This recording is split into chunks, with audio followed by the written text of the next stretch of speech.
Salam əziz şagirdlər, hər vaxtınız xeyir olsun. Bu gün 2025 16 martda DİM-in təşkil etdiyi qəbul sınağına birlikdə baxacağıq. Əvvəlcə PDF-i açıqlama hissəsindən əldə edib özünüz işləyin.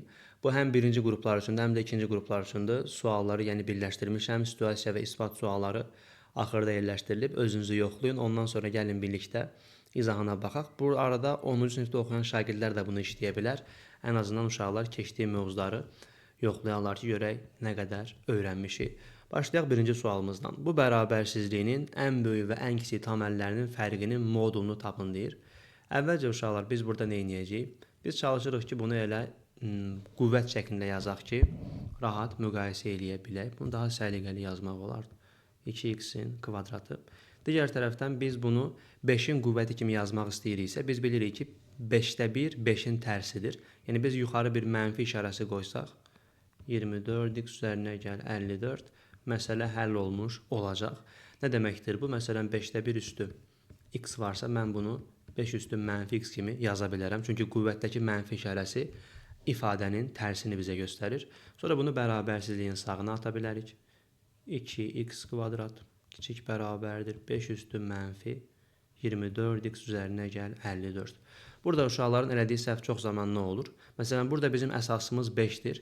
Biz bunu olduğu kimi götürüb belə yazsaq, heç bir problemimiz olmayacaq. Amma əks halda bizə problem yarada bilərdi. Məsələn, bizim əsasımız 0 ilə 1 arasında olsaydı, işarə dəyişməli idi. Çünki 5-də 1 üstü x məsələn, bu azalan funksiyadır. Bu funksiya azalandır. Bu isə artan funksiyadır. Artan funksiyada arqumentin qiyməti artdıqca, funksiyanın da qiyməti artdığı üçün biz artıq bu ikisini müqayisə eləyəndə düşünürük ki, burada qüvvət daha böyük imiş ki, bu tərəf daha böyük olub.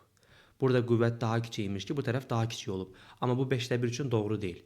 5-də 1-də məsələn belə bir müqayisəmiz olsa tutaq ki, böyük bərabər 5-də 1 üstü 6. Biz buradan deyəcəkdik ki, x kiçik bərabərdir 6. Böyük bərabər yox. Çünki niyə? 5-də 1 getdikcə azalır. 5-də 1 üstü 7 yazsam, bu daha kiçikdir. İşarə belə olmalıdır. X-in 6-dan böyük halı yox, kiçik halı bizə lazımdır. Ona görə bunu səhv eləməyin. Mütləq üslü bir bərabərsizlikdən söhbət gedirsə, düşünün ki, bizim əsasımız 1-dən böyükdürmü, yoxsa 0 ilə 1 arasındadırmı? Sonra bunu olduğu kimi bu ifadənin yanına gətirirəm. Onda işarələr nə oldu? Dəyişdi. 2-yə bölürəm. Üzərinə gəl. 27 kiçik bərabər 0. V7-dən geçsək, hasili 27, mənfi 12 isə bunun cəmli olacaq. Onda mənfi götürməli elə deyilmi? Mənfi 3 və mənfi 9-un cəmi bizə mənfi 12-ni verər. Sonra intervallar üsulu mənfi 9, mənfi 3 qeyd elədik. Hər ikisi daxildir. İntervalları ayırdıq. Plus, minus, plus. Bizə lazım olan isə kiçik bərabərdir. Yəni, mənfi 9 ilə mənfi 3 arası olacaq. Deyir, bərabərsizliyin ən böyük, yəni mənfi 3-dən söhbət gedir və ən kiçik tam əllərinin fərqi çıxılsın mənfi 9. Bunun modulundan danışır. Mənfi 3 çıxılsın mənfi 9 yazdım. Mənfi mənfini müsbətləşdirdi. Hesabladıq 6 oldu. Elə buradan da 6 çıxacaq. Doğru cavabımız A variantı. Növbəti sualımıza baxaq. Funksiyasının törəməsini tapın deyir. Törəmə tapmaq üçün nə edəcəyik? Hər iki funksiyanın ayrı-ayrılıqda törəməsini tapıb toplayacağıq. Çıxılsın 5 üstü x. Ümumi törəmə tapanda ayrı-ayrı funksiyaların törəməsini tapırdıq əslində. Y üstü mənfi x-in törəməsi. Ümumiyyətlə uşaqlar, y üstü x-in törəməsi elə özünə bərabərdir. Bu olduğu kimi qalar. Bir də bu mürəkkəb funksiya olduğu üçün mənfi x-in də törəməsinə vuracağıq. Yadımızda saxlayaq. A üstü x-in törəməsi nə idi? A üstü x ln A. A dediyimiz elə buradakı 5-dir. Ln 5. Buradan görək cavabımız nə olacaq? Bu mənfi x-in törəməsi mənfi 1-dir. Onu qarşıya attım. Düz yazdıq mı? Bəli. Çıxılsın 5 üstü x ln 5. Bu da səhv eləmirəmsə görə hardadır? Üstü x 5 üstü c variantı. Burada fərqli, burada mənfi olmamalıdır. Deyir ki, bu iki ədəd qarşılıqlı sadədir. Onda bunu tapın. Deməli, əziz şagirdlər, biz ilk olaraq yazacağıq burada 22 vurulsun 4x çıxılsın 3 bərabər 58 vurulsun 3y üzərinə gəl 2. Ondan sonra biz düşünə bilərdik ki, bura 58-in mislidir. Bura isə 22-nin bir mislidir. Amma bu yanlış olacaqdır. Çünki 58 və 22 onsuz da qarşılıqlı sadə deyirlər. Biz əvvəlcə istəyirsə bunları bir kəsr kimi də yazaq. Baxın 4x çıx 3, 3y üzərinə gəl 2. Nəyə bərabərdir? Bunu 22-yə vurmuşuqsa, axı çarpaz vurulurdu. 22 bura gəldi, 58 yuxarı qalxdı. Baxın, bu nisbətdə desək, təbii ki, bu doğru olmayacaq. Çünki bunların ortaq vuruqları var. Əvvəlcə 2-yə xəsar aparsaq, 11. Burada isə 29. 29, 11. Birbaşa olaraq bu 29-a, bu da 11-ə bərabər olsa, bu zaman həqiqətən də bu ədədlər qarşılıqlı sadə olmuş olacaq. Əks halda olmayacaq. Yəni, bu müxtəlif misilləri yazmaq olar, 5 misli, 10 misli. Amma bunlar ən sadə şəkildə, yəni ixtisar olunmayan kəsr kimi yazıldığı təqdirdə sürət və məxrəc qarşılıqlı sadə olurdu. Ona qeyd edəcəyik ki, 4x çıxılsın 3 bərabərdir 29. Bir də 3y üzərinə gəlir ki, bərabərdir 11. Yuxarıdan 3-ü sağa atdıq, 32 alındı. Aşağıdan 2-ni sağa atdıq, 9 oldu. Hər tərəfi 4-ə bölsə x-imiz 8-dir, 3-ə bölsə y-imiz 3-dür. Bunların da hasili 24 olacaq. Düzbucaqlı üçbucağın iti bucaqlarından biri 60 dərəcəymiş. Belə bir düzbucaqlı üçbucağımız olsun. 30, 60, 90-a bənzəsin. Bura 90 dərəcə, bura 60 dərəcə. Burada 30 dərəcə. Deməli, biz bilirik ki, 30 dərəcənin qarşısı x-dirsə, hipotenuz 2x-dir. 60-ın qarşısı 30-un qarşısında olan katetin kök 3 mislidir. Bu bizə deyir ki, kiçik katetlə hipotenuzun cəmi, yəni x üstəgəl 2x 27-dir. Buradan 3x bərabərdir 27. Belə çıxır ki, x bərabər 9-dur. Onda 2 dəfə 9 hipotenuz neymiş? 18 imiş. Növbəti sualımız. Ədədlərinin işarələrini müəyyən eləyin deyir. Əvvəla sinus tək funksiya olduğu üçün mənfini qarşıya atar. A bərabərdir mənfi sinus 178 dərəcə. Tangenslə isə bir işimiz yoxdur. Tangens 195 dərəcə. Biz bilirik ki, sinus birinci və ikinci rüblərdə müsbət qiymətlər alır. Yəni, sinus əslində 178 dərəcə üçün müsbətdir. Amma qarşıda mənfi var deyə belə çıxır ki, A ədədi mənfi bir ədəddir. Digər tərəfdən tangens 195 dərəcə. Diqqət eləsək, 180 ilə 270 dərəcə arasında, yəni 3-cü rübdədir. Biz də bilirik ki, tangens 1-də və 3-də müsbətdir. Onda B də bizdə müsbət imiş. A mənfi B müsbət harada var? Y variantında var. Gəlin burada nə iş görək? 6-cı sual. Əvvəlcə məxrəclərə eyni olanları 1 yazsaq sanki yaxşı olar. A üstəgəl 1 məxrəcini götürdüm. Burada A kub üzərinə gəl 1 var. Digər tərəfdən A kub, indi bunları 1 yazıram. Məxrəcimiz A çıxılsın 1-dir. A kub çıxılsın 1 yazdım. Əla. Sonra kublar cəmini açıram. A üzərinə gəl 1. Birincinin kvadratı, ikisinin hasili, ikincinin kvadratı. Yenə burada kublar fərqini açıram. A çıx 1. Birincinin kvadratı, ikisinin hasili, ikincinin kvadratı. A çıxılsın 1. A üstəgəl 1-lər və A çıx 1-lər ixtisar getdi. Görək sonda nə baş verəcək? Üstəgəl A, üstəgəl 1. A'lar da getdi. Yekunda 2A kvadrat üzərinə gəl 2 qaldı. Bizdə də A mənfi 1/5 idi. Mənfi 1/5-in kvadratı 2 vurulsun 2 tam %25 üzərinə gəl 1. 4/5 üzərinə gəl 1. 4/5 üzərinə gəl 1. 5/5 mi yox, səhv mi yazıq nəysə. 2 tam %25. Bir dənə diqqətlə baxaq. Deməli, çıxma yazdıq, düzdür. Bunlar getdi. A'lar getdi. 2A var. Üstəgəl 2 idi bu. Yaxşı ki, çox ağır bir səhv eləmək. 6/5. Doğru cavabımız C variantı. Gəldik 7-yə. Hündürlüyü 3, doğranı 5 olan konus daxilində bir kürə çəkilib. Bir konusumuz olsun. Bu bizim konusumuzdur. Bunun daxilində bir kürə olacaq. Kürəni burada yerləşdirək. Məsələn, biz bilirik ki, burada kürə bura toxunacaq. Deməli, buradan əslində hər tərəfə toxunmalıdır. Ona görə Biraz bunu sola sürüşdürsək sanki yaxşı olardı. Ya da bunu belə böyüdək. Aha. Bu bizim köhrəmiz olsun. Belə bir köhrəmiz var. Hündürlüyümüz 3'dür. Və doğranımız 5'dir. Onda bura 4 oldu. Deyir ki, kürənin radiusunu tapın. Bizdən soruşulan məsafə bax buradır. Bu kürənin radiusudur. Əslində bu burada uşaqlar balaca r-dir əslində. Çünki bizdə sanki bir üçbucaq var, daxilində bir çevrə var. Ox kəsiyi olaraq biz həmin mənzərəni görürük. Onda r bərabərdir 2s bölünsün p-dən istifadə edəcəm. Bir üçbucağımız var, tərəfləri 5, 5, 8'dir. Bura 4 oldu, bura 4 oldu. Radiusumuz 4 idi axı. Və bu da bərabər yanlı üçbucaqdır. Ümumiyyətlə konus hər zaman bərabər yanlı üçbucaqdır.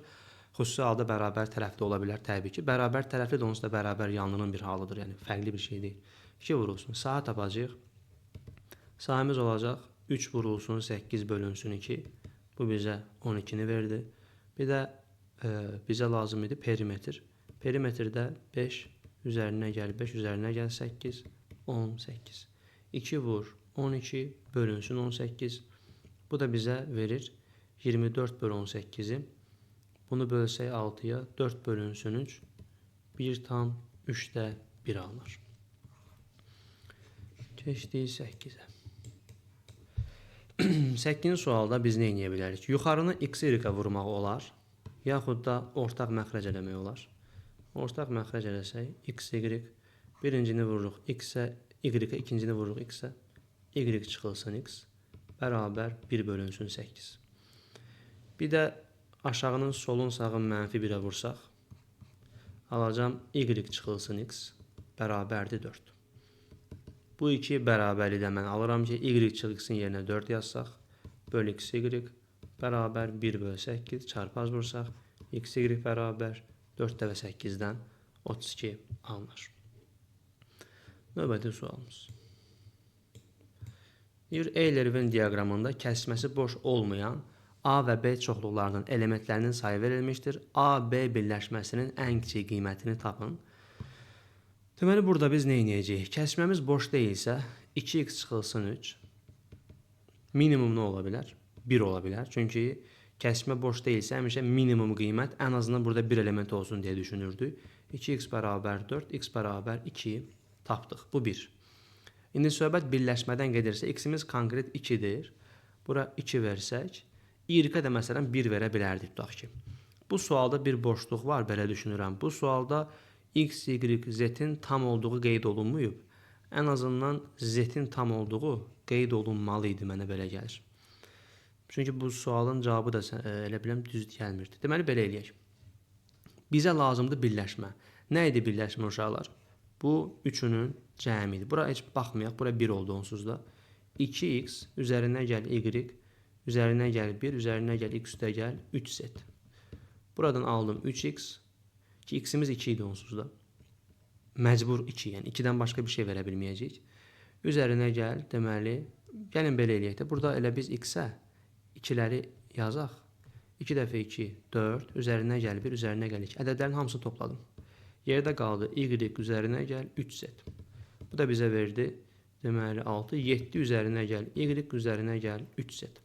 İndi burada x, y, z bir-birindən fərqli olduğu üçün biz x-ə artıq 2 vermişik deyə. Y və z 2 ola bilməz.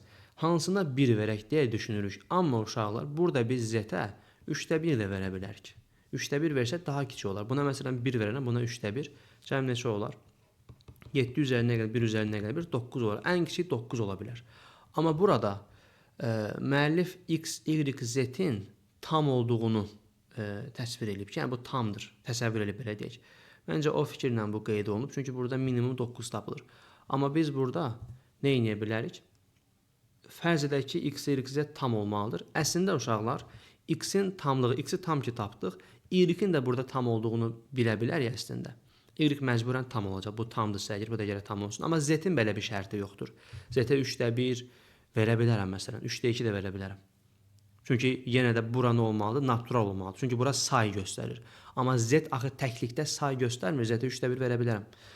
Amma biz gəlin yenə müəllifin düşündüyü kimi tam qiymətlər verək. Buna neçə verərik? 1 2 getdi deyə 1 və 3 verə bilərik də artıq. Minimum qiymət 1 və 3 ola bilər. Hansına 1, hansına 3 verək deyə düşünsəz, təbii ki, kiçik qiymət axtarırsınızsa, əmsalı böyük olana kiçik verəcək, buna da 3 verəcək. Olacaq 7 üzərinə gəl, 3 üzərinə gəl, 3. Cavabımız 13. Amma təbii ki, mən düşünürəm ki, burada doğru cavab 9-dur. Çünki belə bir şərt yoxdur ki, biz buna 3də 1 verə bilməyək. Burada cavabı qeyd elədik mi? 13 olacaq. Əslində, bayaqdan deyəsən cavabları qeyd eləyirdim, hə, eləyirəmmiş. Gəldi 10-cu suala. Bizə deyir ki, üçbucaqlı DABS piramidasında DA yan tili ABC oturacaq müstəvisinə perpendikulyardır. Bizim belə bir üçbucağımız olsun. Bu bizim müstəvimizdir məsələn. Şu müstəvini çəkdikdən sonra biraz belə əyəndə daha da aydın görünür. Burada bir üçbucağımız var. Bu üçbucaq necə bir üçbucaqdır? Düzbucaqlıdır mı görəsən? DABS piramida deyir. Hə, piramida heç görmədim. DA yan tili bura perpendikulyardır. Bura A olsun, bu da D olsun. Bura B deyək, bura C deyək. Bu bura perpendikulardır gördüyümüz kimi. Sonra deyir ki, BAC 90 dərəcə. Bura 90 dərəcəymiş. Çox inandırıcı olmasa da biz bunu 90 dərəcə təsəvvür eləyək. AD deyir, bərabərdir AB-yə, o da bərabərdir AC-yə. Olsun. Onda bura 90 dərəcə olduğu üçün uşaqlar, bura 45-45 olmayacaqmı? Çünki 90 dərəcə və bərabər yanlı üçbucaq məcburən 45 dərəcə olacaq. Ondan sonra deyir ki, D təpəsindən BC düz xəttinə qədər məsafə. Yəni, buradan bura məsafə. Məsafə deyil, bura perpendikulyar gəlirik. Ondan sonra nə deyir bizə? Piramidanın hündürlüyünü tapın. Deməli, əziz şagirdlər, biz burada nəyi başa düşməliyik? Burada onu başa düşməliyik ki, biz A nöqtəsindən BC-yə qədər məsafəni qeyd eləsək, bu eyni nöqtəyə gəlib çıxacaq hər ikisi. Çünki niyə? Bura orta nöqtədir. Bu bərabər yanlı üçbucaq olduğu üçün bura hündürlüyü endirdiyin zaman tam olaraq orta nöqtəyə gəlir. Məsələ odur ki, D nöqtəsi də uzatdığımız zaman məsafə olaraq eyni yerə gəlməlidir. Çünki bunları belə birləşdirsəm, uşaqlar, diqqətlə baxın, bunu belə birləşdirsəm, bizdə BDC üçbucağı da bərabər yanlıdır. Onun da hündürlüyü tən ortaya gəlməlidir. Soruşsaz niyə? Deyərəm ki, bərabər proyeksiyalar bərabər maillərin olur. Yəni, bərabər maillərin proyeksiyaları bərabərdir. Proyeksiyalar bərabərsə, maillər bərabərdir. Elə deyilmi? Çünki Pifagor teoremində bunu ispat edə bilərik də. Katetlər eyni olduğu üçün hipotenuzlar da eyni olur. Məsələn, bu üçbucağa baxın. 2 xət, yəni AD, AB hipotenuz nədirsə, yenə sağ tərəfdə 2 xət katetləri var. Hipotenuz məcburən eyni olacaq. Bunu biləndən sonra artıq bunları silə bilərik məncə.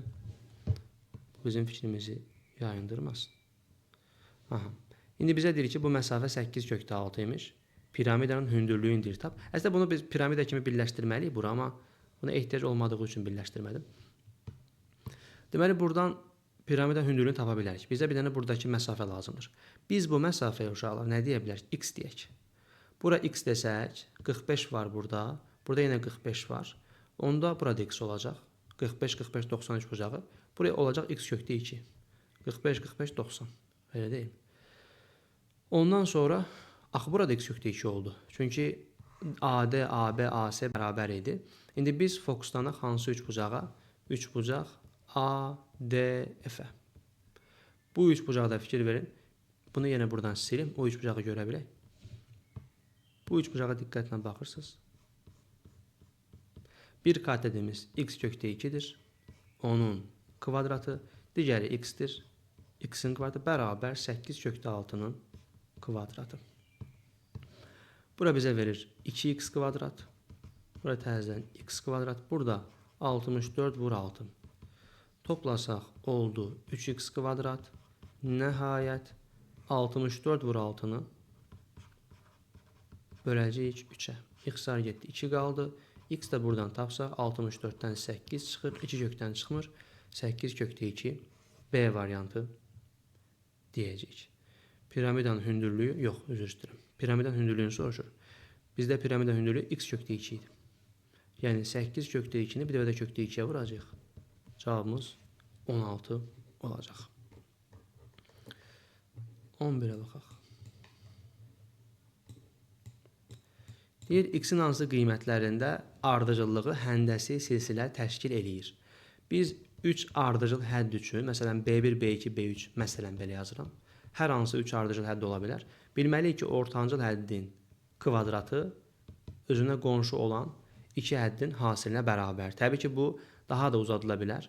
2 vahid belə, 2 vahiddə sağa gedə bilərsən. Düzdür, burada getməyə yer yoxdur, amma başqa bir hədd üçün, məsələn B7-nin kvadratı 4 vahid sola gəl, B3, 4 vahid sağa get, 11.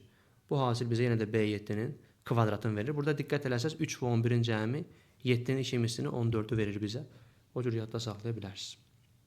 Onda bu qaydaya əsasən biz deyə bilərik ki, ortancıl həddin kvadratı kökdə 2 sinus 2x yüksəldildiyi zaman kvadrata 3 vurulsun kosinus 2x-i bizə verəcək. Bunu gəlin yüksəldək. Kvadrat 2x. Bu ifadəni də sola atdım. Bərabər 0. Uşaqların çoxu buraya qədər gəldikdən sonra nə etməli olduqlarını bilmirlər. Amma yadda saxlayın ki, arqumentlər eyni olduğu zaman və biri digərinin kvadratıdırsa, çox sadə şəkildə bunları eyniləşdirə bilərsiniz. Deyirsiniz ki, müəllim, burada yazaq 1 çıxılsın kosinus kvadrat 2x. Məsələ bitdi, artıq sinus yoxdur. Yalnız kosinus var.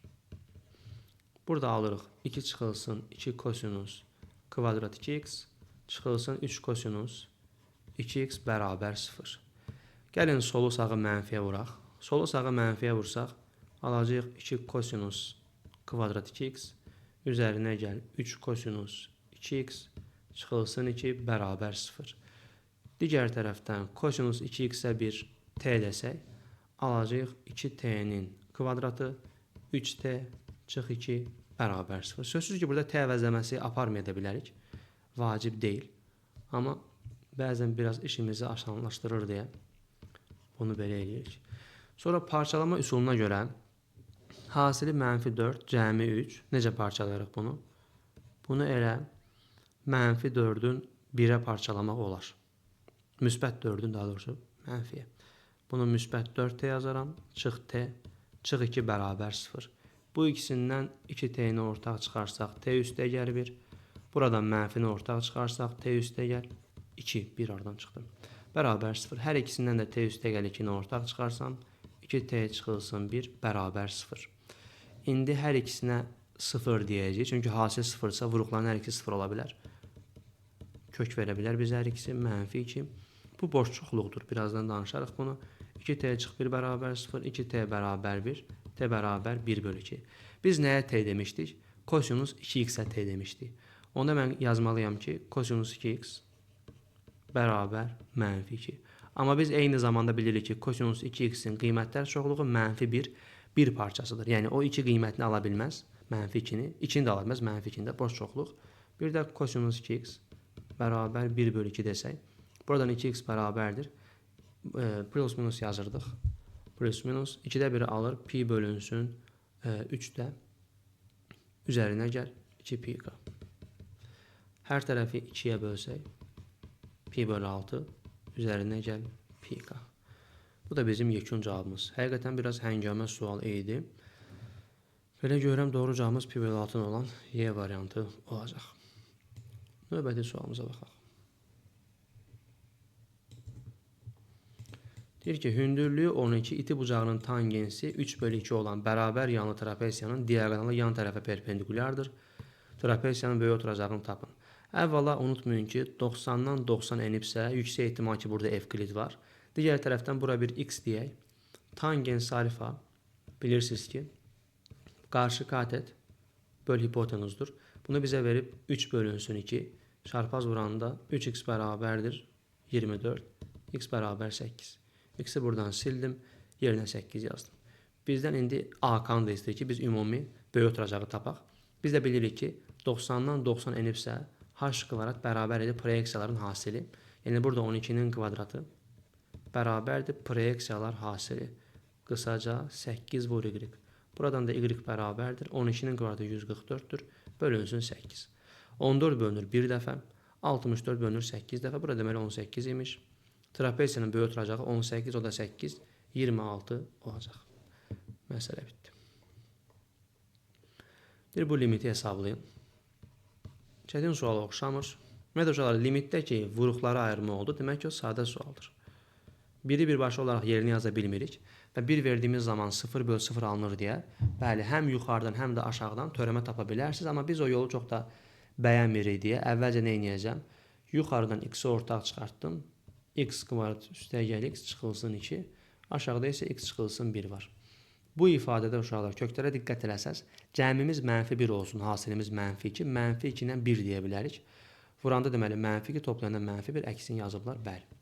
Limit x gedəndə 1-ə. Vuruqları ayırmaq üçün nə edirdik? Bunları bir-bir çıxırdıq. X çıxılsın 1, bir də x çıxılsın -2, bunlar toplanacaq. X çıxılsın 1. X çıx 1'lər getdi. Nəhayət limit x gedəndə 1-ə, x vurulsun, x üstəgəl 2. X-in yerinə 1 yazaq. 1 dəfə 3. Cavabımız 3. C variantı olacaq. Təbii ki, bunu törəmə ilə də həllini deyək. L'Hopital qaydasına görə həm yuxarıdan, həm də aşağıdan törəmə tapacağıq. Amma bu zaman bunu vuruqlara ayırmaq təbii ki, daha əziyyət yaradacaq bizim üçün. Biz bunu sadə yoldan gəlin yazaq. Yuxarıdan aşağıdan törəmə tapdım. X üstü 3-ün törəməsi 3x kvadrat, x üstü 2-nin törəməsi 2x çıxılsın 2. Burada isə bunun törəməsini tapanda -1-in törəməsi 0-dır, x-in törəməsi 1-dir. İndi x-in yerinə 1 yazaq.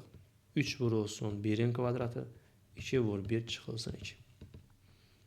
2'lər getdi, cavabımız yenə 3 alındı.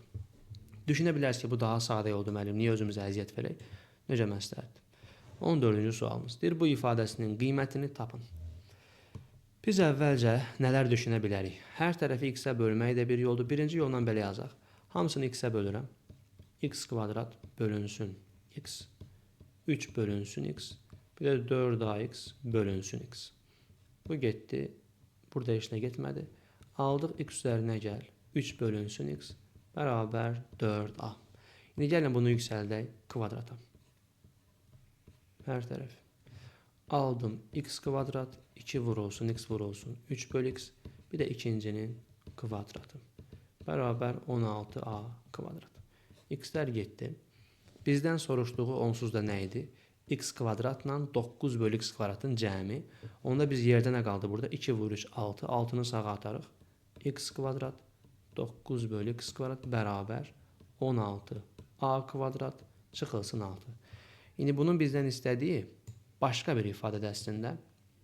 Fikir versəz, əslində bu ifadəni 9-a bölüblər. Baxın, həm x kvadratı 9-a bölüb, həm də 9 böl x kvadratı 9-a bölüb 1 bölü x kvadratı alınıb. Yəni biz əslində hər tərəfi 9-a böləcəyik. Bunu da 9-a bölək, bunu 9-a bölək, buranı 9-a bölək. Burada alınır x kvadrat böl 9. Burada 9'lar gedir. 1 böl x kvadrat alınır. Burada əsas kəsdiyimiz budur, təbii ki, bura bölürük. X kvadrat aşağı düşdü, 9'lar getdi. Bərabər 16a kvadrat çıx 6 bölünsün 9. İstədiyi buymuş. Şimdi başqa da bir yol deyək. Burada 16a kvadrat çıx. Bu olacaq da. Bəli. İndi gəlin bir də bunun ikinci yolunu deyək. Müxtəlif yollar təbii ki, tapmaq olar buna. İkinci yolumuzu belə eləyək. Əvvəla bunu ortaq məxrəcə gətirək. 9x kvadrat. Birinci ifadəni vururam x kvadratına, ikincini 9'a vururam. Alıram x üstü 4.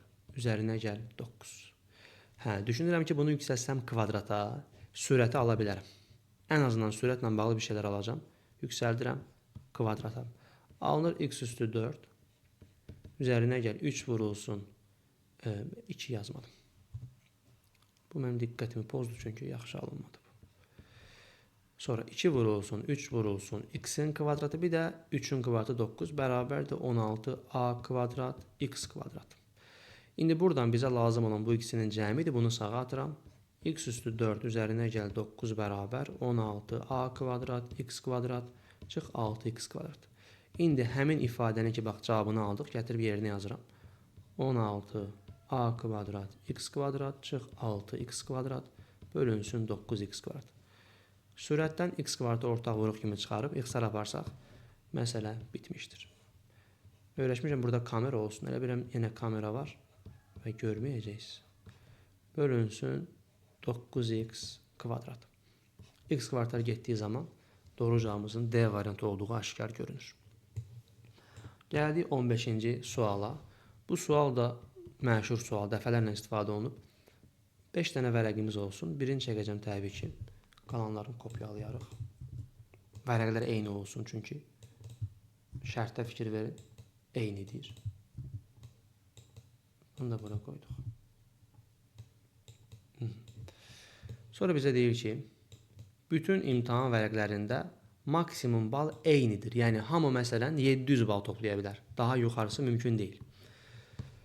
Bu vərəqlər üzrə toplanılan ballar 8K, bu nisbətdə olduğu üçün belə yazıram. 9K, 10K, 11K və 12K'dır. Bu da əla. Bütün vərəqlərdən toplanılan ümumi bal isə maksimal balın 7-də 3 hissəsidir. Hamısından 700 toplanıla bilirsə, normalda biz 5 dəfə 700 nə qədər toplamalıyıq? 3500. Amma ola bilsin ki, hərənin balı azdır axı. Məsələn, yığmısan 1700 məsələn. O sənə deyir ki, bu topladığın bal ümumi balın filan hissəsidir. Məsələ budur. Biz də baxırıq ki, görək nə qədər toplamışıq. 8K, 9K, 10K, 11K, bir də 12K. 9 və 11-in cəmi 20-dir. 8 və 12-nin cəmi 20-dir. O da 10. 50 mi oldu? 50K bütövlükdə bal toplanılıb. İndi bu bal ümumi bal deyil. Bu sadəcə uşaqların topladığı baldır. Maksimum bal nə qədərdir bilmirəm. Məsələn, uşaqlar 1700 toplayıb, amma ümumi bal axı 3500-dür. O sənə o əlaqəni verib ki, sən ümumi balı tapasan. 50K-nı biləndən sonra sənə deyir ki, maksimal balın 7-də 3 hissəsidir. Yəni, bir ədəd var, onun 7-də 3-ü nə imiş? 50K imiş. Hissəsinə görə ədəd tapanda biz nə edirdik? 50K-nı vururduq bunun tərsinə. Hissə göstərən kəsrə bölürdük əslində. Bölmək də bilirsiniz ki, tərsinə vurmaqdır. Bura oldu 350K bölünsün 3. Bu bizim ümumi 5 vərəqdən topladığımız baldır. Daha doğrusu toplaya biləcəyimiz baldır. Maksimum bal bu qədər. Topladığımız bal 50K idi. Amma nə qədər toplaya bilərsən? 350K bölünsün 3. Biraz ədədi yaxşı verməyiblər. Topluda olan sualda bu ədəd daha yaxşıdır. Burada çox qəribə bir ədəddir. Yəni. Anlamaq üçün də mürəkkəbdir. Kaş daha yaxşı bir ədəd verərdilər. Nə fərqi var ki, güya ədədin. Bunu biləndən sonra deyir ki, markerin yoxladığı neçə vərəqdə toplanılan bal həmin vərəq üzrə maksimal balın 50%-dən çoxunu təşkil edir. İndi bir vərəq üzrə maksimal bal nə qədərdir, onu tapmalıyıq. Məsələn, biz 3500 tapmışdıq. Onu 5 yerə bölsə, hərəsi 700 olacaqdır. Bu da eyni məntiqlə. Sən burada 350K böl 3-ü 5 yerə bölsən, axı 5 dənə eyni vərəq var. Hamısında maksimum bal 700-dür məsələn. Hamısında maksimum bal bərabərdir. Ona görə bunu bölüb bir vərəqdəki balı tapa bilərik. Biz də bilirik ki, burada yenə bölmə varsa tərsinə vurulacaq. 5-də 1. 3 ilə bu qədər 70. Aldıq 70K bölünsün 3. 70K-nı da 3-ə bölsək, nə alarıq? 2 dəfə 10 bölünür 3 dəfə 23,3 mı oldu? Bəli. Deməli, bir vərəqdə 23,3 maksimum baldır hər vərəqdə. Sanki bizim 700-ümüz budur. İndi biz düşünürük ki, 50%-dən çoxu, yəni 23-ün yarısından çox olsun. 23-ün də yarısı nə qədərdir? 22 kimi düşün. 11 tam nə qədər? 11-i aşıb. Bu bizə kifayət eləyər. 12 deyil, 11 tam nə qədərdir? 50%-dən çoxu demək 11K balı aşmaq deməkdir. Bu aşmayıb. 8K çatmayıb 11-ə. Çünki bütöv bal 23-dürsə əgər, yarısı 11-dən biraz çox olmalıdır. Bu da aşmayıb, keçə bilmədi sərhəddi. Bu da aşmadı, bu da aşmadı. Yalnız bu 11 tam nə qədəri ötdüyü üçün 50%-dən çoxunu toplayıb. Məsələ bitdi. Deməli, biz nə elədik? Əvvəlcə hamısını topladıq. 50K tapdıq. Düşündük ki, bizdə maksimum bal, 5 vərəqdən bütövlükdə maksimum bal nə qədərdirsə, onun 7-də 3-ü 50K-dır. Hissəsinə görə ədəd tapdıq ki, sən demə bizim bütövlükdə balımız, yəni 3500-ümüz hamısı birlikdə 350K böl 3 imiş. Təzədən onu 5 yerə böldük ki, bir vərəqdə maksimum balı tapaq. O da oldu 23,8K. O da bizə deyir ki, hər vərəqdəki balları bax, gör, ballara bax və de ki, hansı 50%-i keçib. Mən də baxıram ki, bu 8K 23-ün yarısını keçməyib də, 9K keçməyib, 10K keçməyib, 11K da keçməyib. Çünki 22-nin yarısı 11 olardı. Yalnız 12K 11 tam nə qədəri ötüb. Növbəti sualımız. Bizə deyir ki, 11 yeri olan sıraya təsadüfən aralarında Günel, Müjgan və Zümrüdün də olduğu 11 qız əyləşir. Günel, Müjgan və Zümrüdün yanaşı oturma ehtimalını tapın. Biz ümumiyyətlə ehtimalda deyirik ki, əlverişli hal sayı bölünsün mümkün hal sayı. Əvvəla deməlisiniz ki, 11 nəfər varsa, 11 nəfərin yer dəyişməsi 11 faktorialdır. K-yı öyrəşdik. 11 faktorial 11 nəfərin yer dəyişməsidir. Amma bu bizdən xüsusi bir şey istəyir. Bu deyir ki, Günel, Müjgan və Zümrüd yanaşı olsun. Yerdə qaldı 8 nəfər, 11 nəfər varsa. Biz nəzərə almalıyıq ki, bu 3 nəfər bir qrup şəklindədir. Bunlar bir-birindən ayrıla bilməz. Bu üçü bir nəfər kimi yer dəyişmə edirlər. Yəni, bu üçü buraya gedə bilər, üçü buraya gələ bilər. Amma üçü bir-birindən ayrıla bilməz. Çünki yanaşı əyləşməlidirlər. Madəm üçü bir-birindən ayrılmırsa, mən ümumilikdə 9 nəfərə baxıram sanki. Yəni, bunlar axı bir nəfər kimi hərəkət edir. Məsələn, düşünün ki, bizdə bu 3 nəfər, biz 3 nəfər qalmışıqsa, bu 3 nəfər buraya gələ bilər, buraya gələ bilər, buraya gedə bilər, bir də burada ola bilər də. Amma üçü bir-birindən ayrıla bilmir. Yəni, bir nəfər kimi hərəkət edirlər deyə biz 11 nəfər yox, düşünün ki, burada 9 nəfər var, 9 nəfərin yer dəyişməsi. Amma burada unutmamalı olduğumuz bir məqam var ki, bu üçü öz arasında yer dəyişə bilər. Nə olsun ki, ayrıla bilmirlər. Məsələn, Müjgan deyir ki, birinci mən durmaq istəyirəm, sonra Zümrüd, sonra Günel olar. Sonra Günel birinci gəldi, Zümrüd, sonra Müjgan gəldi. Belə yer dəyişə bilərlər. Bunların da yer dəyişməsi 3 faktorialdır. Deməli, əlverişli hallarımızda 9 faktorial vur 3 faktorial oldu. Belə çıxır ki, biz mümkün halda heç nəyi nəzərə almadıq, 11 nəfərin yer dəyişməsinə baxdıq. Amma xüsusi halda bu üçü yan-yana olsun deyilsə, onda onu nəzərə almaq lazımdır. Gəlin buradan hesablayıb görək nə alınır axırda. Deməli, buradan 11 faktorialı 9 faktorial vur 10 vur 11 yaza bilərik. Çünki 9 faktorial 1-dən 9-a qədər hasildir. 10, 11 də ondan sonra gəldi. 9 faktorial, 3 faktorial da bilirsiniz ki 1 vur 2 vur 3'dür. 9 faktoriallar getdi. 2 ilə də 10 getdi, 5 qaldı. Yuxarıda 3, aşağıda 5 dəfə 11, 55. Yəni 55-də 3 alındı. Məsələ bitmişdir. 17-ci suala baxaq. Deyir, bu bərabərsizliyini həll eləyin. Əvvəlcə nə edərəm? Mən məsələn məxrəc görən kimi bu məni narahat eləyir. Hər tərəfi məxrəcə vururam ki, məxrəc qalmasın. Solu sağı 3-ə vurdum, buranı da 3-ə vuraq. Burada alınır 9x. 3'ü bura vurduğunuz zaman məxrəc getdi, x kvadrat. Bura vurduğunuz zaman 3x, 9'a vurduğunuz zaman da 27. Sonra bunu da sağa ataq. X kvadrat, 9x sağa gəldiyi zaman mənfi 9x, 3x-dən hesablandı. Mənfi oldu. İşarə də belə baxır. Bunu tapdıq. Sonra V7-dən çox açıq-aşkar görünür ki, 27, 3 və 9-u bizə xatırladır. 6 da cəm 6 olmalıdır. Bunu mənfi götürərəm. Vuranda mənfi 7, toplayanda 6 əksin yazıblar. Ondan sonra intervallar üsulu. Bir kökümüz mənfi 3 idi, biri 9 idi. Ayırdıq bunu intervallara. Plus, minus, plus dedik. Böyükdür deyirsə, mənfi sonsuzluq. Mənfi 3, 9, müsbət sonsuzluq deyərik. Varmı belə bir cavab? A variantında var imiş. 18-ə baxaq. Radiusu kökdə 2 olan çevrə daxilinə çəkilmiş kvadrat. Bizdə bir kvadrat var, bir də çevrə var. Bunu əslində yerləşdirə bilər diyorum. Niyə götürə bilmədik? Belə eləsək. Olmadı, yaxşı. Bu bizim kvadratımız. Nəzərə almalıyıq ki, bizim kvadratımızın diaqonalı bunun radiusudur. Desəz ki, səbəb nədir? Biz bilirdik ki, 90 dərəcəli daxilə çəkilmiş bucaq diametrə söykənir. Bu məcburən diametr olacaq. Bizim radiusumuz kökdə 2-dirsə, deməli kökdə 2, kökdə 2 yazdıq. Qısaca bura nə qədər oldu? 2 kökdə 2 oldu. Tərəfi tapmaq istəsək, bizim axı bütün bucaqlarımız burada. Yəni bu iki bucağımız da doğrusu 45 dərəcədə axı. Bu deməli bərabər yanlı, düz bucaqlı 3 bucaqdır. Hipotenuz 2 kökdə 2 isə 45-in qarşısı bunun kökdə 2 dəfə azı olurdu. Kökdə 2-yə bölürdünüz yəni bunu. 2 alınacaq. Əslində belə bir düsturumuz var.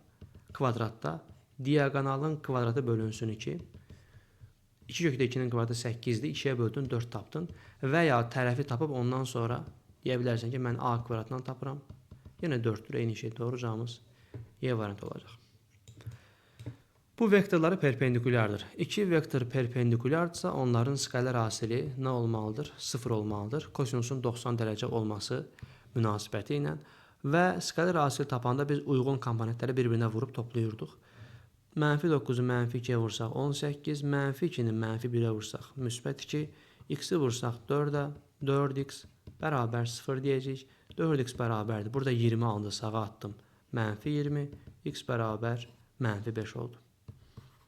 X-in yerinə də -5 yaza bilərik. Deməli, A vektorumuz -9, -2, -5 oldu. Ondan sonra nə deyəcəyik? Vektorun uzunluğunu bizdən istəyirsə, bərabər kök altında bilirsiniz ki, komponentlər cəmi yazmalıyıq. -9-un kvadratı 81, -2-nin kvadratı, bir də -5-in kvadratı.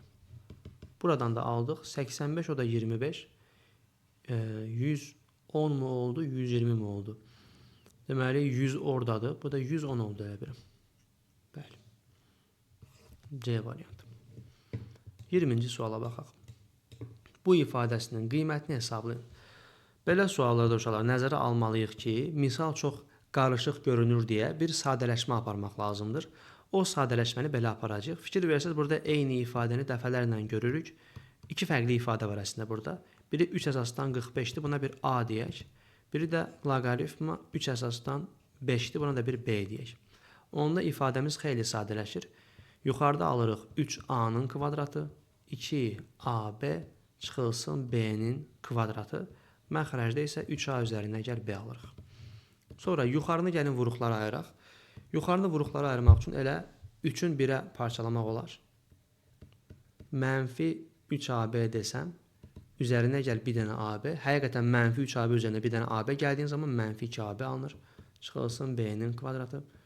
3A üzərinə gəl B. Yuxarıdan bu ikisindən 3A-nı ortaq çıxarsaq, qalır A üstə gəl B. Buradan -B-ni ortaq çıxarsaq. Bu sanki çox da xoş olmadı bizə. Buranı çünki düz yazmamışım. Deyirəm bax. -B-ni ortaq çıxarsaq, qalacaq A çıxılsın B bölünsün 3A üzərinə gəl B. Bu da üstə gəlmə olacaq.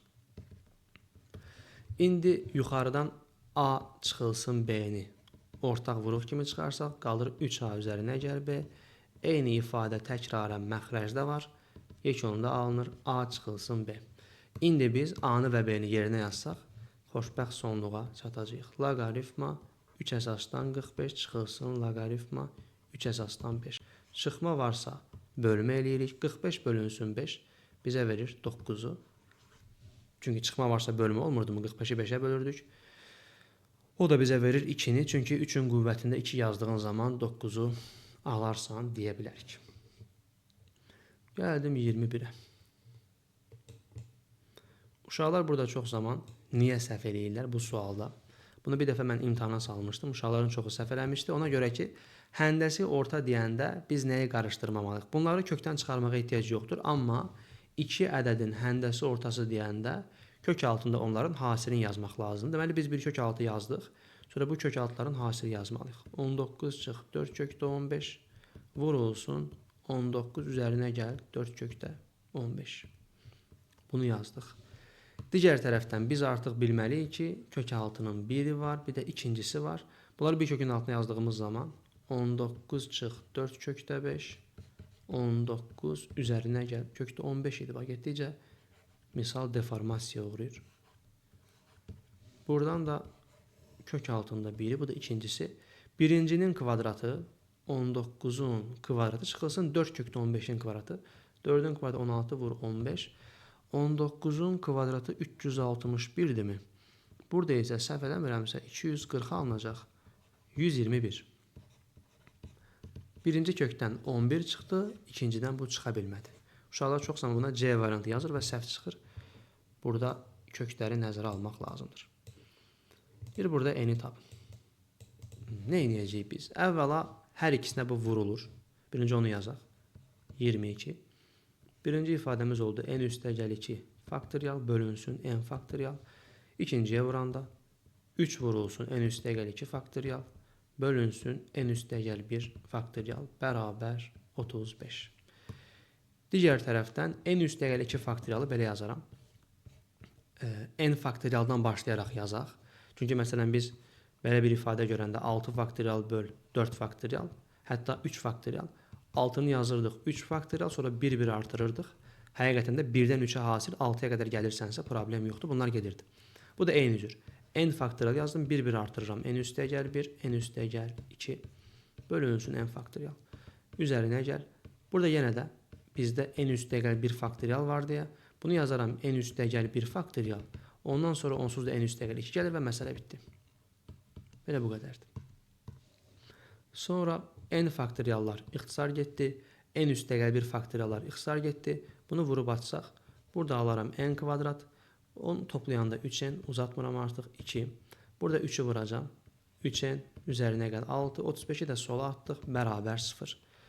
Burada aldıq n kvadrat, 6n. Toplayanda 8, 35'dən çıxanda 27 mi qalır orada? Bərabər 0. Səhv eləmirəmsə, bəli. Həmişə 27-də gəlib çıxırıq niyəsə. Hər dəfə eyni məsələlər. 3, 9, cəm mənfi 6 olsun deyə, bu da bunu mənfi götürəcək. Deməli, n 3 ola bilər, bir də n mənfi 9 ola bilər. Belə bir şey ola bilməz. Burada mənfi 9 faktorial yaza bilməzsən, n gərək natural olsun. Doğru cavabımız onda 3 olacaq. B variantı. Gəldik bura. Əsas dövrü 7-yə bərabər olan fx funksiyası bütün ədəd oxunda təyin olunmuş tək funksiyadır. Bilməli olduğumuz, bax, bu cümləni niyə verir? Demək istəyir ki, bu tək funksiyadırsa və bütün ədəd oxunda təyin olunubsa, f0 bizə 0'ı verəcək. Çünki 0 onun təyin olunmasında var. Digər tərəfdən tək funksiya olduğu üçün f mənfi x, mənfini qarşıya atar, mənfi fx olar.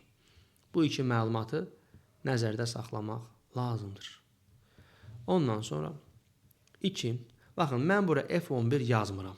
Çünki mən başa düşməliyəm ki, məsələn, bizim funksiyamız 4'də aldığı bir qiyməti bir də harda ala bilər? Üzərinə 7 gəl, f11'də ala bilər. Bir də üzərinə 7 gəl, 18'də ala bilər. Onsuz da dövr demək, elə məntiqi bu deməkdir ki, məsələn, sənin bir serialın var, 7 gündən bir olur, həftədən bir dəfədə. Hər bazar günü eyni serial olur. Ayın məsələn 1'i oldusa, ayın 8'i olar, sonra 7 gəl, 15'i olar, 7 gəl, 22'si olar və s. Ay belə sonsuz davam eləsə, bu hər dəfə dövr edir, 7 gündən bir olur. Bu da onun kimi. F4'də aldığı qiyməti bir də 7 gəlsən F11'də alır, bir də 7 gəlsən F18'də alır və s. Onda eyni məntiqlə buradan 7 çıxıb əvvələ qayıda bilərəmmi? Qayıda bilərəm. Onda biz də burada nə edəcəyik? F11'dən 7 çıxacaq, olacaq F4. Bəs F14'dən 7 çıxsan nə olar? F7, bir dəfə də çıxsan F0. Əslində bu əvvələ qayıtmaqdır, 0-cı hissəyə. 2 dəfə dövr əvvələ qayıtdı, F0 oldu. Burada isə mənfi qarşıya çıxdı, mənfi F4. Bərabərdir. F0 bizdə 0 idi qeyd eləmişdik. Digər tərəfdən F4, mənfi 2F4. Bir də üzərinə 5 gəlməli idi, biz səhv eləmirəmsə, burada 5 var. Üzərinə gəl 5. Bir də burada 2 yox idi məsələn. F4'lər getdi, mənfi 2, üzərinə gəl 5. Cavabımız 3 olacaq. Nəyi anlamadınız deyin. Şəhərlərdə qeyd edin. Cavabı öyrəşmişəm dərslər dəfə nəyi anlamadınız deyin. Burada deyirəm. Dəhşət. Şərhlərdə yaza bilərsiniz təbii ki, siz burada necə deyəcəksiniz? A üstə gəl BI kompleks ədədi və ona qoşma ədəd qarşılıqlı tərs ədədlərdir. Qoşma olan da nə olacaq? A çıxılsın BI olar. Üzərindən xətt qoyaq. Qoşmanı bu cür ifadə edirdik. Əgər bunlar qarşılıqlı tərsdirsə, deməli Z vurulsun Z üstü xətt bizə 1'i verməlidir. Mən də onda A üstə gəl BI vurulsun A çıxılsın BI yazıram, bərabər 1 olmalıdır. Bu birincinin kvadratı çıxılsın ikincinin kvadratı bərabər 1 oldu. Hər ikisini yüksəltdim kvadrata. Digər tərəfdən bilirəm ki, i kvadrat mənfi 1'dir. Bu mənfi bura vurulanda olur a kvadrat, b kvadrat bərabər 1. Bunu tapdıq. Bütün həngamə əslində buna görə idi. Digər tərəfdən bizə lazımdır a çıx b-nin modulu. Gəlin onu da buradan tapaq. Biz a çıx b-nin moduluna bir t desək, bilirik ki, burada t ədədi müsbət bir ədəddir. Sonra solu sağı yüksəldərəm kvadrata. Burada alıram a kvadrat çıx 2ab üzərinə gəl. B kvadrat bərabər t kvadrat. Kvadratlar cəmi bizdə 1 idi. 2 vurulsun a vur b-miz də %32'dir. Bərabər t-nin kvadratı. Bu elədir %64. Birdən çıxanda %36 bərabər t kvadrat. T buradan tapılır 0,6. Bir də mənfi 0.6. Təbii ki, modulun cavabı mənfi olmaz. Müsbət 10-6-nı götürəcək. Doğru cavabımız 0.6 olacaq. Növbəti sualımız. 1-dən başlayaraq ən azı neçə ardıcıl natural ədəd götürmək lazımdır ki, onların cəmi 105-dən böyük olsun? Gözəl bir sualdır. Biz əvvəlcə nə edəcəyik? 1-dən başlayaraq deyirsə, birinci əddimiz 1-dir, sonra 2 olur, sonra 3. Tutaq ki, n-ə qədər gələk. N də bizim sonuncu ədədimiz olsun. Bu cəm nəyə bərabərdir? Gauss metoduna görə bu əslində n vurulsun, n üstəgəl 1 bölünsün 2-dir. Bunu biliriksə əgər, davamı rahatdır. Nə edəcək bundan sonra? Deyəcək ki, bu bərabərdir. Bərabər deyil. Onların cəmi 105-dən böyük olsun. Bu böyükdür 105-dən. 1-dən n-ə qədər cəmlədim. Dedim ki, bu böyük olsun 105-dən. Məsələ bitdi. Bu əslində uşaqlar ədədi silsilə düsturunda birinci əddimiz, üzərinə gəl sonuncu əddimiz bölü 2 vur sayına. N-i bura vurursan daha estetik görünür. Ondan sonra hər tərəfi 2-yə vuracam. Buna artıq ehtiyacımız yoxdur. Niyə tərpənmədi bu? Hər tərəfi 2-yə vuraq. Bu işlər getdi. Burada alınır n kvadrat üzərinə gəl n. Sağda isə 210 oldu. Bunu atıram sola. N kvadrat üstə gəl n çıxılsın 210 böyükdür 0-dan. Yenə burada V7-dən istifadə edəcəyik. 210-dursa hasilimiz və bunlar ardıcıl olmalıdırlarsa orada kimlər ola bilər? 14 ilə 15 mi olurdu bu? Cəm mənfi 1 olsun. Bunu mənfi götürsə hələ vuraq görək. 14, 15, 150, o da 60, bəli 210. Böyükdür 0 varsa biz intervalsız da bunu təbii ki demək olar, amma interval qeyd edək.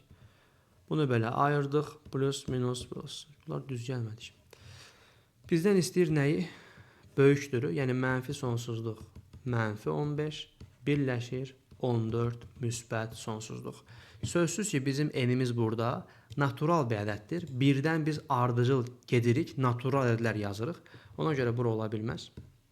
14 müsbət sonsuzluqda isə ən kiçiyini ola bilər. Təbii ki, 15 ola bilər. Çünki biz onsuz da 16, 17, 18 davam eləsə elə 105-dən böyük olacaq. Amma minimum deyirsə 14-dən böyük 15 deyəcəyik. 26-ya baxaq. Bir ABC düzbucaqlı üçbucağında AB BC-yə perpendikulyardır. Yəni burada bir düzbucaqlı üçbucağımız var. MN AC-yə paraleldir, olsun. BN C-nə bərabərdir. BN C-nə bərabərdirsə demək ki, bu mediandır. Bunu bilmək lazımdır. AK da SK-ya bərabərdirsə, onda bu da mediandır. İki median görüşübsə, O nöqtəsi ağırlıq mərkəzidir. AK-nı 36 verib, SK-nı bizə 36 verib. Əla. İndi MN orta xətt daxı burada uşaqlar. Hardan bildim orta xətti? MN-i bizə AC-yə paralel verib. MN AC-yə paraleldir. Əgər bu paralel xətt bir tərəfi yarı bölübsə, digər tərəfi də yarıya bölər, Fales teoreminə görə. Burada yarı bölündü. Buradan bura bir də bunun davamı. Onda bura orta xətt, burada 18 oldu. Bunu nəzərə aldıq. Digər tərəfdən başqa nə bilirik? Bir də möhtəşəm üçlüyə əsasən biz bilirik ki, düz bucaq təpəsindən bir median çəkmisənsə hipotenuza, AK bərabər, SK bərabər, BK olmalıdır. Yəni bizdə BK da əslində 36-dır. Və bu 36 necə bölünəcək? Gəlin ona baxaq. İlk olaraq bura 18 olar. Burada 18 olar. Çünki niyə? 36 deyilmi bu? Bu da M nöqtəsi axı burada orta nöqtədir. M-in orta xəttir. 18-in 18-ə böldü. Bax, bu üç bucaqda M-in orta xəttir. Necə ki, sağ tərəfi yarı bölüb, sol da yarı böldü. Bura x desən, bura 2x-dir. Niyə? Buradan qum saatı qaydasına görə. Burada bir qum saatı yoxdurmu? Onu da göstərə bilərik. Bunu, yəni belə deyim, qum saatını qatmayaq heç məsələyə, daha sadə formada deyim. Qum saatına daha tez görünür, amma belə deyək. Bura ağırlıq mərkəzi olduğu üçün, əgər bura K-dırsa, bura 2K-dır. Elə deyilmi? Ağırlıq mərkəzidir axı. Bir bunu bilirik. Onda biz deyə bilərik ki, 2K üzərinə gəl K bərabərdir 36. Çünki bura bir 36 idi. 3K bərabər 36. K bərabər tapıldı. Nə qədər uşaqlar? 12 tapıldı. Yəni, bura 12 imiş. Burada 36 imiş. Buradan bura. Başqa nə bilirdik? 36 deyil daha doğrusu. 18 oldu. 2K. Bura 18 imiş. Biz bilirdik ki, bura orta nöqtədir. Buradan bura olan məsafə ilə buradan bura olan məsafə bərabər olmalıdır. Biz 3K bərabər 36 yazdıq. K bərabər 12, o da 24'dür. Deyirəm, nəsə düz gəlmədi. 2-nin 1-ə də 24'ün 12'yə. Buradan bura 18 tapmışdıq bayaq. Buna qaldı 6. Məsələ bitdi. Bura 24'ün 12'yə böldü. Çünki bura ağırlığı mərkəzidir. 36'nı 2-nin 1'ə böldüm. Digər tərəfdən bu BK 36 olsa da biz bilməliyik ki, BM ilə MK bərabərdir. Yəni 18-in 18'ə bölünməlidir. 24 çıx 18, buradan 6 tapdıq. Dediyim kimi, qum saatına daha tez tapa bilərik. Qum saatı daha yaxşıdır burada. Bura 18'dir. Bilirsiniz ki, bu bucaqla bu bucaq bərabərdir. Buradakı bucağın çarpazlığa görə bu bucaq bərabərdir, qarşı-qarşıya baxırlar, bərabərdir. İndi burada uyğun bucaqların qarşısı birində 18, birində 36-dırsa, bizim deməli orada oxşarlıq əmsalımız 2-dir. Yəni bura x desəm, bura 2x-dir. Bunu bilməliyik. Digər tərəfdən yuxarı da 3x-dir. Niyə? Çünki m-in orta xəttir. 3x-in 3x-ə böldü. Ümumi oldu bizdə 6x bərabər 36, x bərabər 6. Bizdən soruşduğu da m o idi, yəni 6. Məsələ bitdi. Qum saatından daha tez tapılır. Amma qum saatını bilməyən uşaqlar çoxdur deyə o biri yolla göstərdim. Bu sual mürəkkəb olmayacaq. İlk olaraq Z qaydasına əsasən bura 45 dərəcədir. Sonra da 3-ün cəmi 180 dərəcə olmalıdır. 45 üstə gəl 115 üzərinə gəl. Alfa bərabər 180. Alfa üstə gəl 160 mı oldu bu? Deməli 150, 160. Alfa bərabər 20 dərəcə. Alfanı 20, betanı 45 tapdıq. Betanın 45 olduğu bir variant var. Başqa da bir şey yox deyəsən. 1'ə y tapdıq. 2-də nə edəcəyik? İlk olaraq biz buranı tapa bilərik. 75 və 50, 125 dərəcə. 180-dən bunu çıxsam 5, bura deməli 7 oldu. 5 mi oldu? Yəni 55. Bura 55 imiş. Onda beta yenə 55 oldu. Qarşı-qarşıya baxırlar çünki. Digər tərəfdən alfa və 55 daxili bir tərəfli bucaqlardır. Onda onların cəmi də 180 dərəcə olmalıdır. Alfa bərabər 55'i ora attım. Yenə təzədən bizə 125'i verdi. Alfamız da 125 oldu. Bu o biri sualın alfası idi, qarışdırmayaq. 125 və 55. Nəyi verib bizə? Betana 55 verib. C bir variant. Bir də bunların fərqi ilə bağlı 70'dir mi? Bir də B. Bunların fərqi 70'dir. 125 çıx 55. Son olaraq belə bir paralel xətt çəkək bura. Bunlara paralel. Əgər bura 135-dirsə, daxili bir tərəflikdən bura nə qədər olacaq? 180 dərəcə olsun deyə 45 dərəcə. Sonra bura 100-dürsə əgər, bura bütöv 80 dərəcə olmalı daxili bir tərəflikdən. Onda burada 35 mi qaldı? Toplayanda 80 dərəcə olsun. Alfa beta 35'dir. A da bura gəldi. Bir də bunların cəmi nə oldu? Tapdıq ki, beta bərabər 35. Alfa da 135'in 360'a tamamlayanıdır deyə. Alfa bərabər 360 çıxılsın 135. 5, 2, 125 mi oldu? 225 oldu. 225. Alfa bərabər 225. Bunların da fərqi bizə nəyi verəcək? 190'ı. Dedə gəldi bura. Məsələ bitdi. 1 deməli Y oldu, 2 BS, 3 AD. Deyir ki, bir idman klubundakı oğlanların sayı qızların sayından 4 dəfə çoxdur. Bu klubdakı oğlanların yaşlarının ədədi ortası 16. Buraya yazaq oğlanlar. Buraya yazaq qızlar. Deyir ki, 4 dəfə çox, oğlanlar 4 dəfə çoxdur. Qızlar x saydadirsə, oğlanlar 4x sayda olacaq. Bu düzdür. Oğlanların yaşları cəmi A olsun, qızların yaşları cəmi B olsun. Oğlanlar üçün biz ədədi orta tapanda A-nı böləcəyik 4x-ə. Bir də oğlanların yaşlarının ədədi ortası 16 imiş. Çarpaz vursaq A bərabər 64x. Tapdıq ki, oğlanların yaşları cəmi 64x olacaq. Qızların yaşlarının ədədi ortası, yəni A üstə gəlib B, daha doğrusu üzr istəyirəm, B sadəcə. Qızların deyir. Qızların yaşları cəmi B idi. Ədədi orta tapanda saya böləcəyik. B bölünsün x. Bütün uşaqların, yəni A üstə gəlib B, yaşlarının ədədi ortası, topla bunları 4x-dən x, 5x. Çünki ümumi say, bütün sinif 4x üstə gəl x-dir. Ədədi ortasından 4 yaş az olarsa, qızlarda 4 yaş az olduğu üçün bərabərdir. Buradan 4 çıxacaq. Qızların yaşlarının ədədi ortası klubdakı bütün uşaqların yaşlarının ədədi ortasından 4 yaş az olarsa, bəli, düz yazdıq. İndi buradan da nə edək? Çarpaz vurub bəsar cavabı tapacağıq. Əvvəlcə məxrəc qalmasın deyə hər tərəfi 5x-ə vuraq istəyirsiniz. 5x-ə vurdum. X-lər getdi. 5b bərabər. 5x-i bura vuranda məxrəc getdi. A üstə gəl B. 5x-i 4-ə vuranda 20x.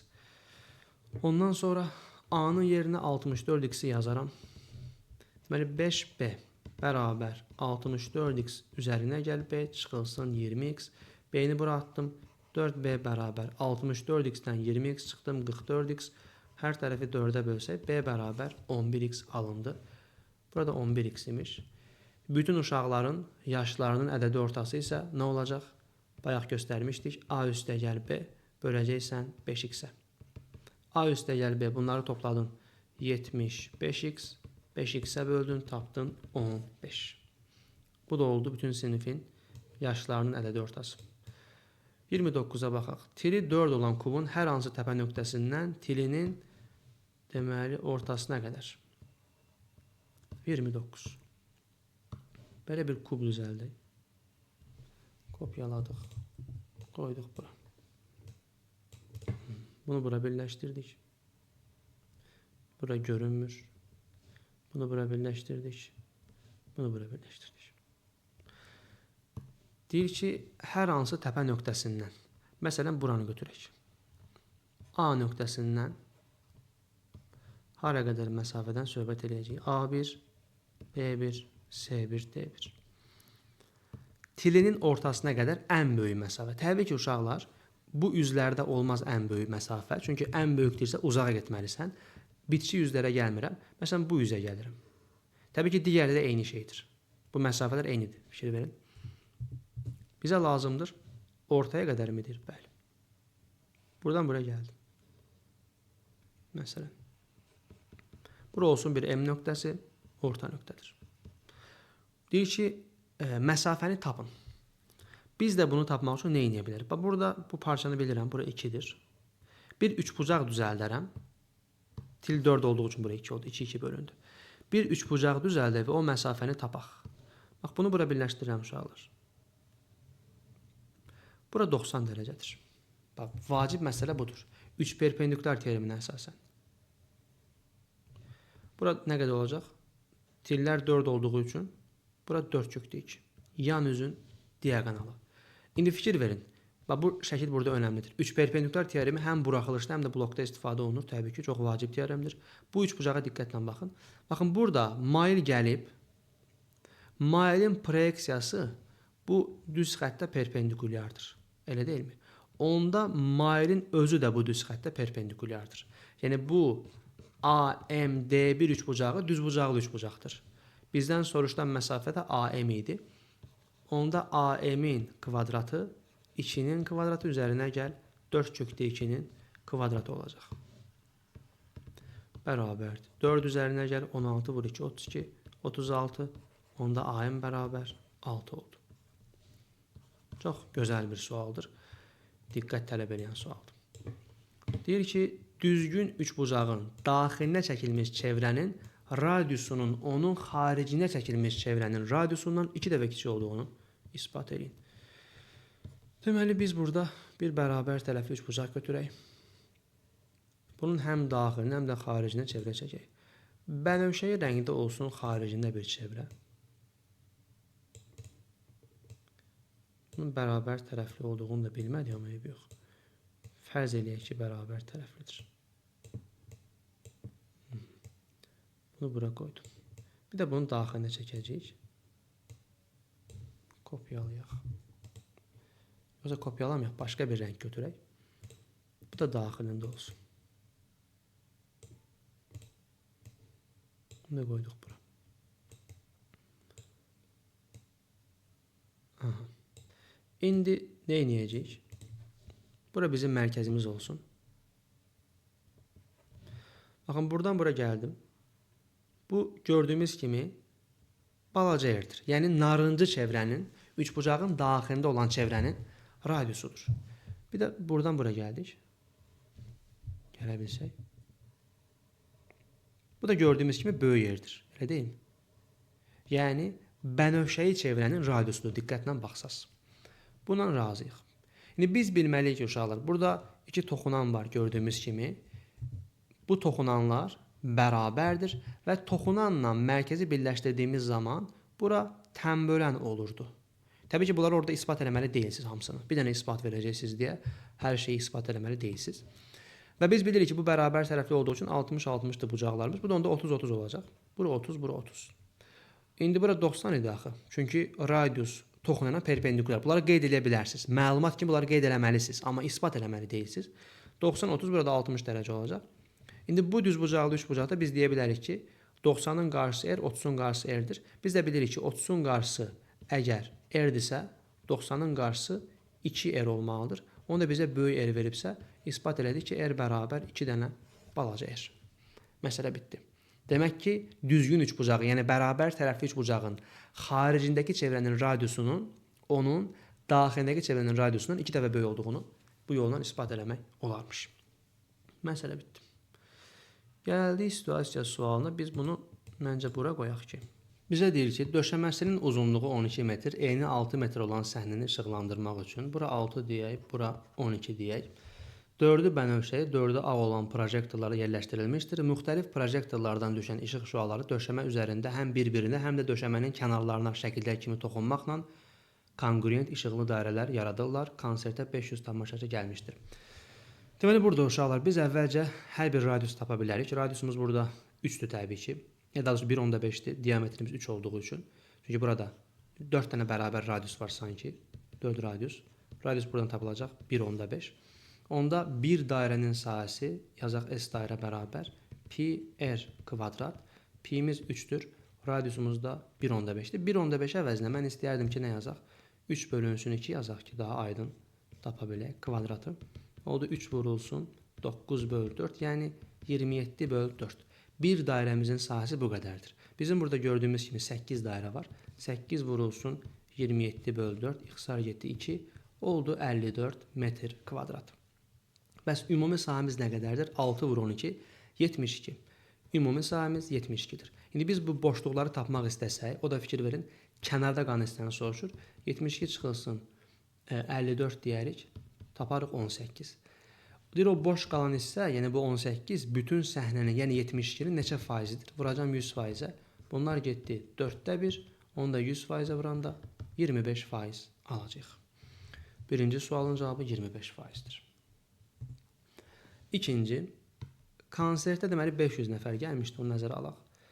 Qadın olsun x sayda, sayının 40%, kişi tamaşaçıların sayının 50%. Buna da y mi deyək, yoxsa bir dəyişən istəsək 500 çıxılsın x deyərik elə. Amma bunu da kiçildib kənara qoyaq, məncə yer qalsın. Aha. Yaxşı, x dedik kişilərə, qadınlara daha doğrusu 500 çıx x də qadınlara. Qadın tamaşaçıların 40%, vurulsun %40. Bərabərdir kişi tamaşaçıların, yəni 500 çıxılsın x-in 50%-dən 20 nəfər çox. Elə deyilmi? 50%-ni tapdım, üzərinə 20 gəldi, mənə qadınların sayını verdi.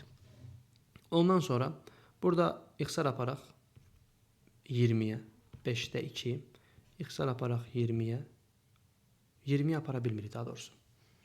Biz burada 10'a ixtisar apara bilərik, %40. 10'a ixtisar aparsaq nə olacaq? 10'da 5, hətta daha da çox. 10'a ixtisar apardıq, bəs eləyər. Bu 2'də 1 olacaq ixtisar aparanda. Bunda 5'də 2 kimi yazaq yaxşı. Tam ixtisar apardım. Sonra hər tərəfi 10'a vuracaq. Amma əvvəlcə səliqəli yazım istəyirsiniz. 2 bölü 5x bərabər 500 çıxılsın x vurulsun 2'də 1 üzərinə gəl 20. Hər tərəfi 10'a vururam. Bunu 10'a vuranda apardı 2 qaldı. 4x bərabər. Onu bura vuranda 2 ilə getdi 5 qaldı. 2500 çıxılsın 5x. Onu bura vurdum 200 oldu. Bunu bura attım 9x bərabər 2700, x bərabər 300.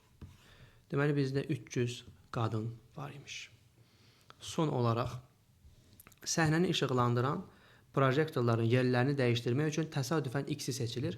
Onlardan birinin ağ, digərinin isə bənövşəyi olması. X-ini seçirsənsə Bizdə 4-ü bənövşəyi, 4-ü ağ idi. 8-indən X-ini seçdin. İndi onlardan biri ağ olsun, biri bənövşəyi deyirsə, onda 4-ündən birini seçdim. 4 dənə bənövşəkdən birin, 4 dənə ağdan da birin. Yuxarıda aldım 4 vur 4, aşağıda isə 8 vur 7, 1 vur 2. 8-dən 4 getdi, 2 qaldı, 2-lər getdi. Alındı 4 bölünsün 7. Bu da son sualımızın cavabı. Belə əziz şagirdlər, maraqlı suallar idi. Ümid edirəm faydalı oldu. Videonu bəyəndinizsə, videonu like etməyi unutmayın. Şərhlərdə necə videoların gəlməyini istəyirsə qeyd edə bilərsiniz. Sağ olun, özünüzə yaxşı baxın. Növbəti videolarda görüşənədək.